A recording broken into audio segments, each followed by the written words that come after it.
Hello guys, this is Neil and I am your Pinoy Plantito.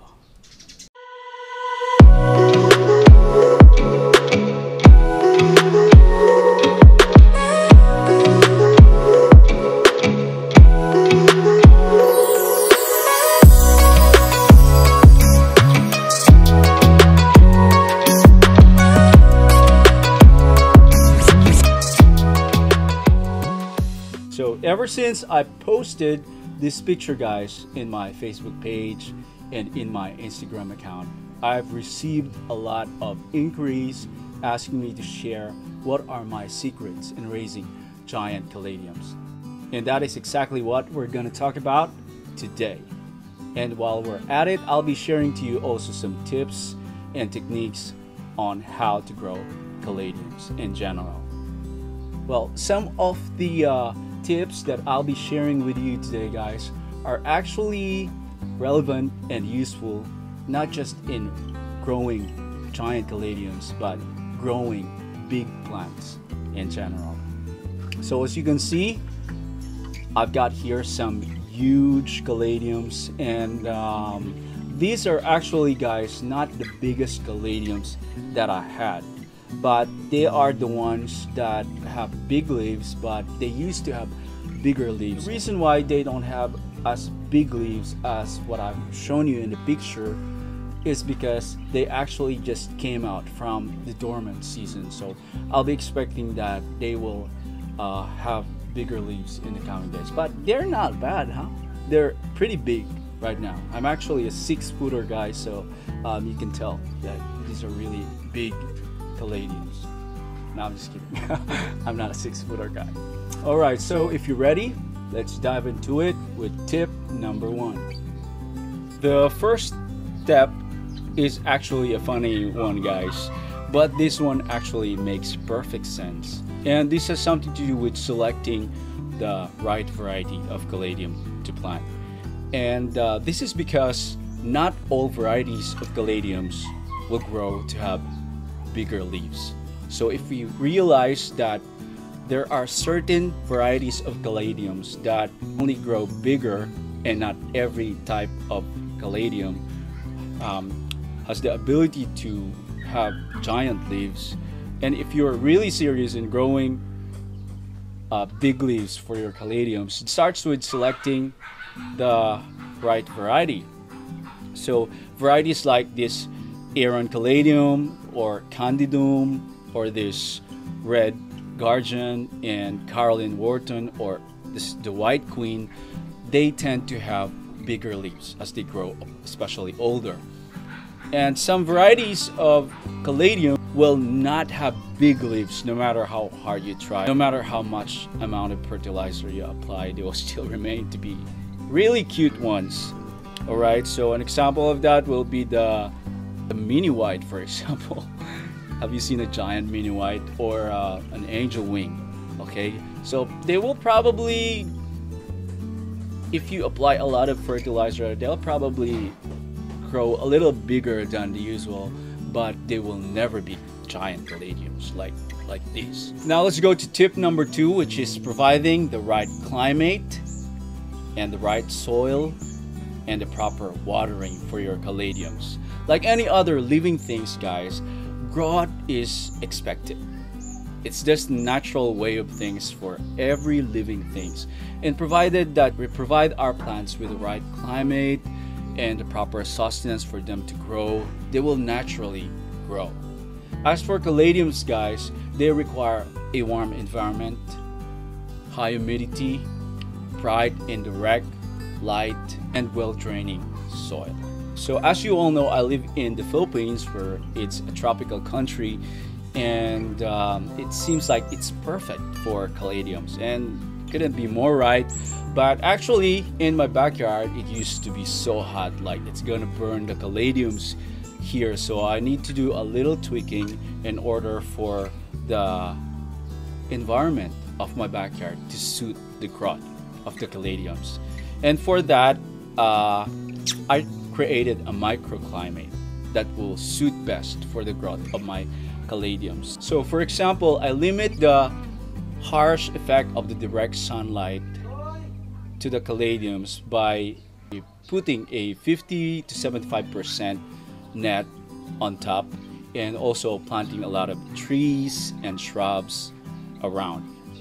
And to increase humidity, I also covered my entire backyard with crushed rocks, which I water every now and then so that it could help in increasing the humidity in my backyard, especially when needed.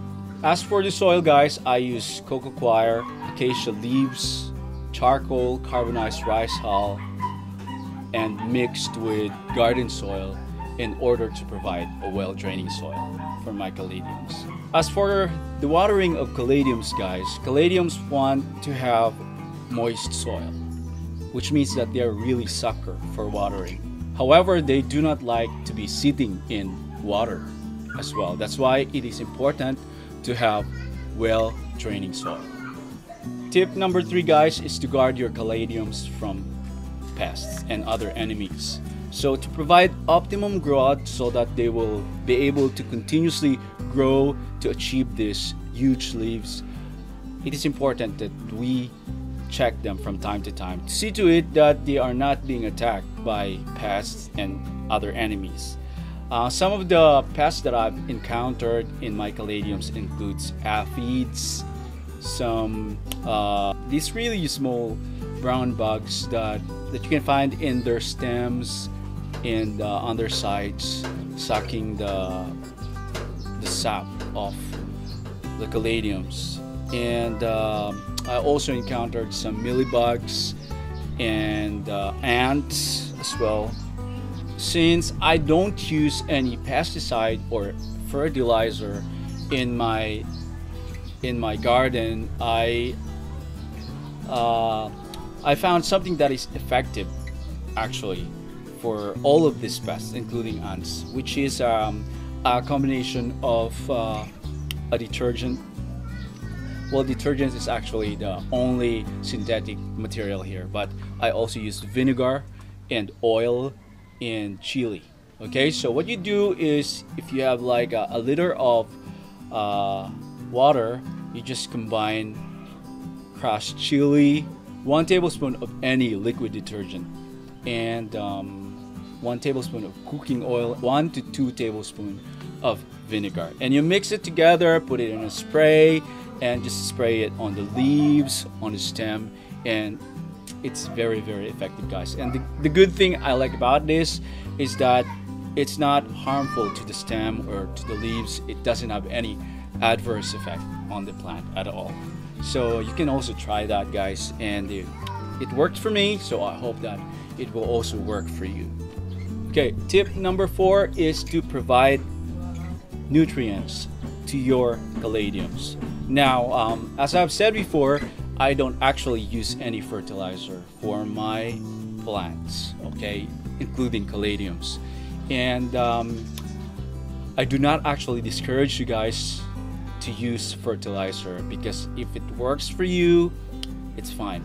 I have my own personal reason for not using fertilizer, but if I can grow caladiums this big without using any fertilizer, I think that they will grow even bigger if you use fertilizer. So it's totally fine if you want to use fertilizer. Actually, guys, the closest thing that I use to a fertilizer would be I think vermicast. I was once given a 1 sack of vermicast by a friend.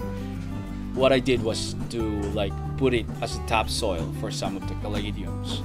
And I also use banana peelings, and I just mix it with water and let it decompose, and then water it, the caladiums, with that. Because the main minerals that caladiums need are potash and phosphorus. So yeah, you can use banana peel for your caladiums and for any other plants as well.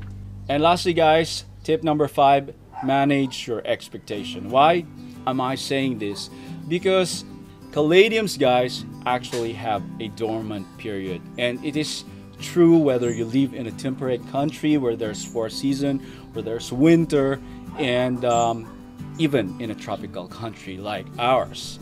So in the tropics, such as in the Philippines, the dormant season of the caladiums is during the rainy season, because as we all know, caladiums love the warm weather. So summertime is their season.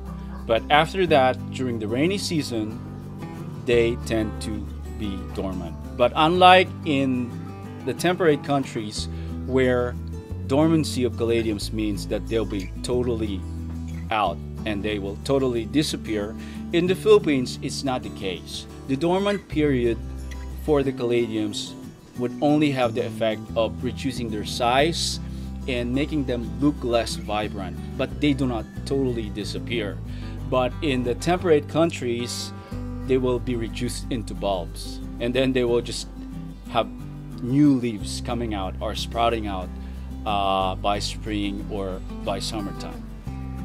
Okay, so the good thing in the Philippines or any other tropical country is that since we do not totally lose the leaves of the caladiums, we can actually put them indoors because they hate rain and they tend to not do well with heavy rains. So if you can put them indoors and provide them with bright and direct light and a warm environment, you can still maintain the beautiful foliage of these caladiums. But I must say that it will be a little bit of a struggle, unlike in summer that they would just come growing bigger naturally and more vibrant. All right, so and this is really important, guys, because a lot of people who do not know about this information would think that caladiums just hate them or they're doing something wrong about their caladiums. That's why they're not thriving. So if you have a lot of caladiums that looks like everyone's dying and looks like zombies, don't lose heart. It's just probably the dormant season, and if you can still provide them with a good environment, warm environment, proper humidity, and bright and direct light, and the proper nutrition that sustenance that they need, even during the dormant period, you can actually still make them thrive a little bit. Although it's gonna be a little bit of a struggle, unlike in summer. Come summer, they will go bouncing back, they will resurrect from the dead and provide vibrance and life to your garden. All right.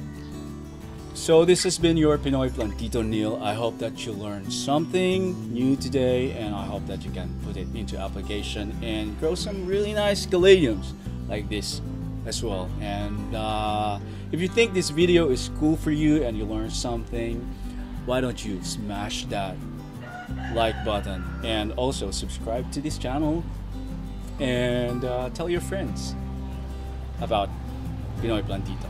Alright, so that's about it for me today. I hope to see you again next time. Have a weekend. Bye!